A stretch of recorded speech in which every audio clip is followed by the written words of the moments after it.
اعوذ باللہ من الشیطان الرجیم، پناہ مانگتا ہوں میں اللہ کی شیطان مردود سے۔ بسم اللہ الرحمن الرحیم، اللہ کے نام سے شروع جو بڑا مہربان نہایت رحم والا ہے۔ قل تعالوا اتل ما حرم ربكم عليكم الا تشركوا به شيئا وبالوالدين احسانا ولا تقتلوا اولادكم من املاق نحن نرزقكم واياهم ولا تقربوا الفواحش ما ظهر منها وما بطن ولا تقتلوا النفس التي حرم الله إلا بالحق ذلكم وصاكم به لعلكم تعقلون۔ کہو کہ لوگوں، او میں تمہیں وہ چیز پڑھ کر سناؤں جو تمہارے پروردگار نے تم پر حرام کر دی ہے۔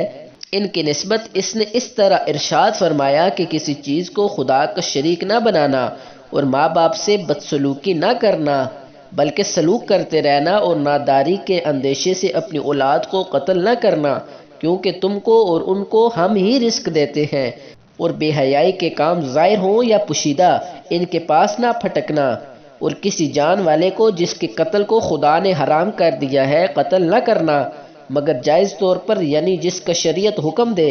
ان باتوں کی وہ تمہیں تاکید کرتا ہے تاکہ تم سمجھو۔ وَلَا تَقْرَبُوا مَالَ الْيَتِيمِ إِلَّا بِالَّتِي هِيَ أَحْسَنُ حَتَّى يَبْلُغَ أَشُدَّهُ وَأَوْفُوا الْكَيْلَ وَالْمِيزَانَ بِالْقِسْطِ لَا نُكَلِّفُ نَفْسًا إِلَّا وُسْعَهَا وَإِذَا قُلْتُمْ فَاعْدِلُوا وَلَوْ كَانَ ذَا قُرْبَى وَبِعَهْدِ اللَّهِ أَوْفُوا ذَلِكُمْ وَصَّاكُمْ بِهِ لَعَلَّكُمْ تَذَكَّرُونَ۔ اور یتیم کے مال کے پاس بھی نہ جانا مگر ایسے طریق سے کہ بہت ہی پسندیدہ ہو، یہاں تک کہ وہ جوانی کو پہنچ جائے، اور ماپ اور تول انصاف کے ساتھ پوری کیا کرو۔ ہم کسی کو تکلیف نہیں دیتے مگر اس کی طاقت کے مطابق، اور جب کسی کی نسبت کوئی بات کہو تو انصاف سے کہو، گو وہ تمہارا رشتہ دار ہی ہو، اور خدا کے عہد کو پورا کرو۔ ان باتوں کا خدا تمہیں حکم دیتا ہے تاکہ تم نصیحت قبول کرو۔